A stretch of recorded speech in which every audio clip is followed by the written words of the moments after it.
A very warm welcome to the USAID Bulletin. I am Meena Tariq.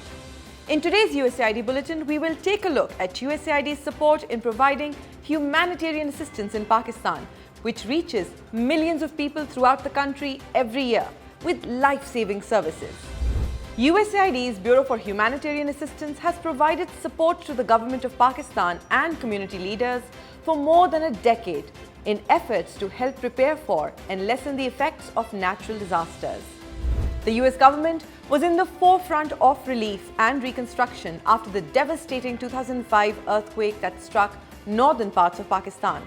Along with the government of Pakistan and other donors, USAID has provided medical and social relief to 2.6 million survivors and helped them return to their communities.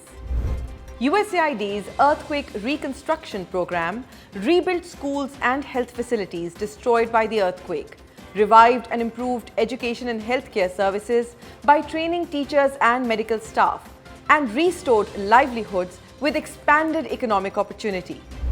Formed in 2007, the National Disaster Management Authority has championed crisis relief and disaster assistance, working with UN agencies, the donor community, and particularly USAID in areas such as disaster response, preparedness, mitigation, risk reduction, and relief.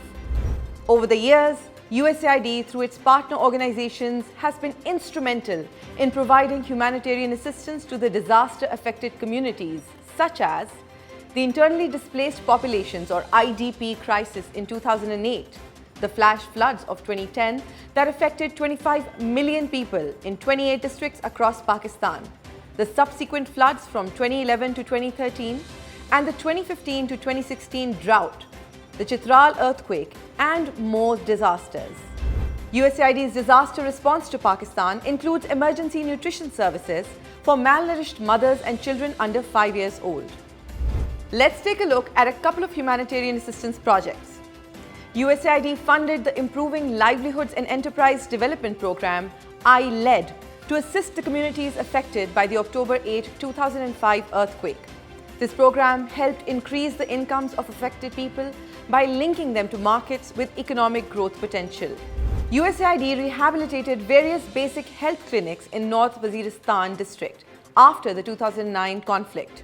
In 2010 and 2011, USAID supported the UN World Food Programme and a non-government organization called ACTED to provide cash assistance to flood-affected households in Sindh, helping flood survivors rebuild their livelihoods and strengthen their resilience to future disasters.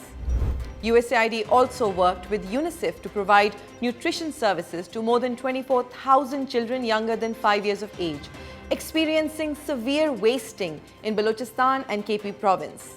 USAID, through the Responding to Pakistan's Internally Displaced Fund, supported local NGOs to assist more than 250,000 drought-affected people in Balochistan and Sindh with cash grants, livestock feed distributions, and nutrition assistance. In addition to early recovery, risk reduction, and resilience activities in Pakistan, USAID supported the provision of emergency food and nutrition services to vulnerable households in Balochistan, KP, and Sindh, who were adversely affected by the COVID-19 pandemic in 2020.